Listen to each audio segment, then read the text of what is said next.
Mon Dieu, ne vous souvenez-vous pas de votre entrée à l'école? C'était à la maternelle, et tout l'objectif était de se préparer pour la première année. Puis la première année menait à la deuxième à la troisième, et ainsi de suite. Toujours en train de se préparer pour ce qui venait ensuite. Puis vint le lycée, un moment important, nous disait-on. Il fallait commencer à réfléchir sérieusement maintenant. Se préparer pour l'université, choisir la bonne filière, maintenir de bonnes notes, continuer à grimper. Et si vous réussissiez assez bien, vous entriez à l'université. Et là, le schéma se répétait. Vous vous prépariez encore, pour le monde, pour votre avenir. Et quand vous finissiez par entrer dans ce monde, c'était toujours le même rythme, une autre échelle, une autre course, un autre après. Puis un jour, peut-être à 40 ans, peut-être plus tôt, peut-être plus tard, vous vous arrêtez, vous regardez autour de vous et, en silence, sans le dire à personne, vous pensez, c'est tout. Vous vous sentez à peu près comme avant, peut-être un peu plus fatigué, un peu plus incertain. Et quelque part en vous, vous vous demandez si vous avez poursuivi quelque chose qui n'a jamais vraiment existé. Pourtant, on vous dit qu'il faut continuer. Il faut vivre, il faut survivre. C'est votre devoir. C'est nécessaire parce que, eh bien, parce que c'est ainsi. Mais cela ne vous a jamais vraiment convenu, n'est-ce pas? Alors, que faisons-nous vraiment? Et qu'avons-nous vraiment manqué? Voyez-vous, l'une des particularités des êtres humains est que nous prenons la vie beaucoup trop au sérieux. On nous a appris à croire que la vie est quelque chose qu'il faut endurer, qu'il faut traverser avec une détermination farouche jusqu'à atteindre la récompense, quelle qu'elle soit. Mais j'aimerais proposer une approche totalement différente. Supposons, juste un instant, que la vie ne soit pas un voyage, pas un pèlerinage, pas un test, pas un problème à résoudre. Supposons qu'elle soit un jeu, ou mieux encore, une pièce de théâtre. Quand nous parlons de jeu, il ne s'agit pas de compétition à mort. Un bon jeu a juste assez de structure pour rester intéressant et juste assez d'incertitude pour rester vivant. Prenez le morpion, terriblement ennuyeux. Une fois que vous connaissez l'astuce, vous gagnez à chaque fois que vous commencez, et il n'y a plus de jeu. Plus de possibilités, plus de fluidité. À l'autre extrême, essayez les échecs en 3 dimensions, d'une complexité stupéfiante, joués sur 8 plateaux empilés comme les étages d'un immeuble. La plupart d'entre nous abandonnent avant le premier coup. C'est trop.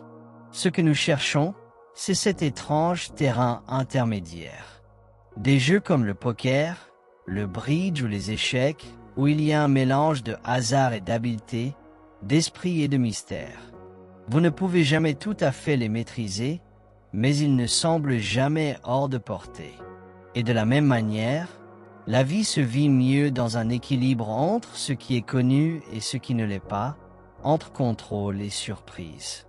Trop prévoir, et le jeu meurt. Tout lâcher, et le jeu se dissout. C'est cette ligne dansante que nous cherchons, le fil du rasoir entre l'ordre et le chaos. C'est là que la musique joue. C'est là que l'aventure commence. Il y a quelque chose d'assez curieux chez nous. D'un côté, nous recherchons la sécurité. Nous voulons savoir ce qui va se passer demain, et nous construisons nos vies autour de plans et de prédictions. Mais d'un autre côté, dès l'instant où la vie devient totalement prévisible, nous commençons à perdre intérêt. Imaginez que vous alliez voir une voyante capable de vous dire avec une précision absolue tout ce qui va vous arriver. Quand vous tomberez amoureux, quand vous tomberez malade, quel jour vous mourrez et quelles seront les dernières paroles que vous entendrez. Voudriez-vous le savoir? Pour la plupart des gens, quelque chose en eux hésite. Car connaître l'avenir dans son intégralité, c'est vider la vie de toute surprise. C'est comme lire la dernière page d'un roman avant d'avoir commencé le premier chapitre. Il n'y a aucun plaisir là-dedans, aucun éclat, aucune curiosité. C'est pourquoi les gens aiment les jeux. Un bon jeu a un résultat incertain. Vous pouvez deviner, élaborer des stratégies, mais vous ne savez pas vraiment comment cela va se terminer. Et ne pas savoir, cette possibilité, c'est ce qui nous maintient impliqués. Il en va de même pour la vie. Quand l'avenir devient trop défini, trop rigide, trop verrouillé, il perd sa saveur. Plus il devient prévisible, plus nous nous sentons mécaniques. Et tôt ou tard, nous commençons à nous demander quel est le sens de tout cela. La fascination réside dans le jeu lui-même, pas dans la fin. Le mystère, pas le résultat. Ainsi, si on nous donnait les clés de la certitude absolue, nous les jetterions en secret. Car quelque chose de profond dans l'esprit humain préfère l'aventure à la sécurité, la haute mer au port, même avec toutes les tempêtes qui peuvent survenir. La vraie magie commence lorsque nous remarquons cet équilibre entre ce que nous contrôlons et ce que nous laissons arriver. Car la vie, comme tout grand art, n'est pas une question de précision totale. Ce n'est pas un plan d'ingénieur. C'est plutôt comme une danse ou une improvisation de jazz où la structure n'existe que pour permettre à l'inattendu de se mouvoir avec grâce.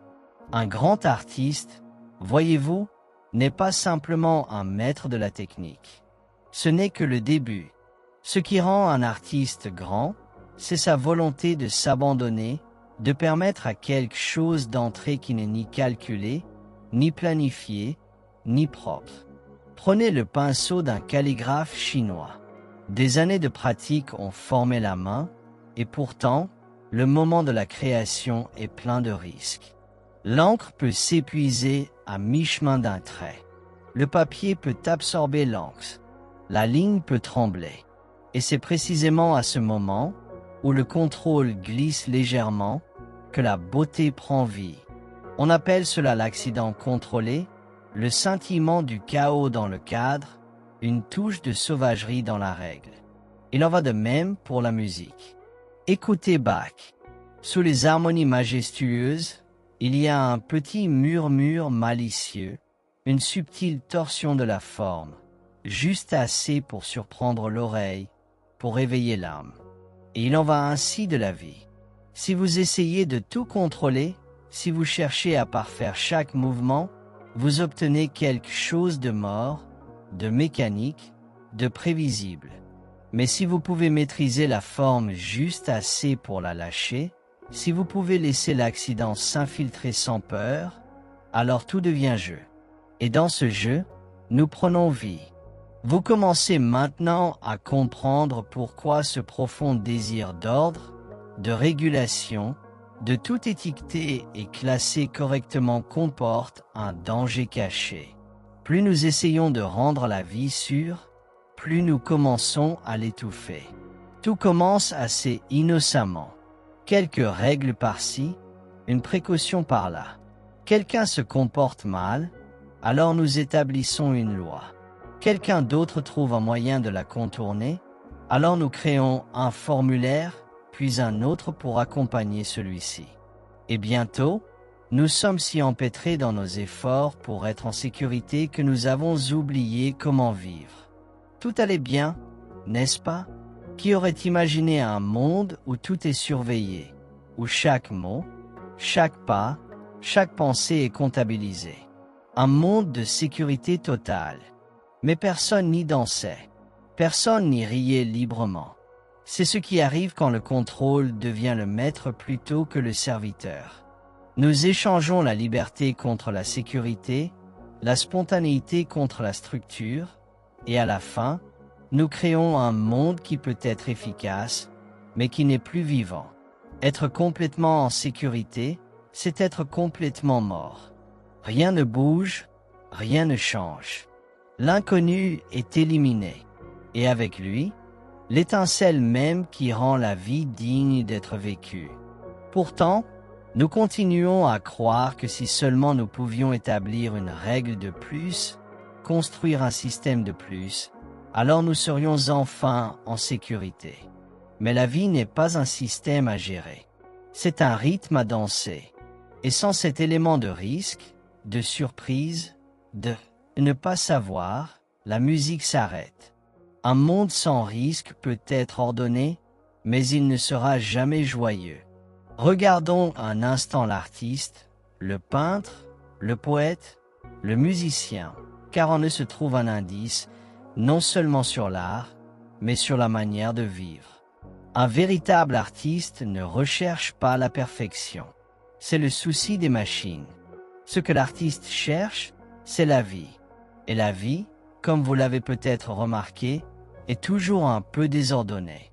Considérez un coup de pinceau qui s'assèche à mi-chemin sur la page. Dans la main d'un débutant, c'est une erreur.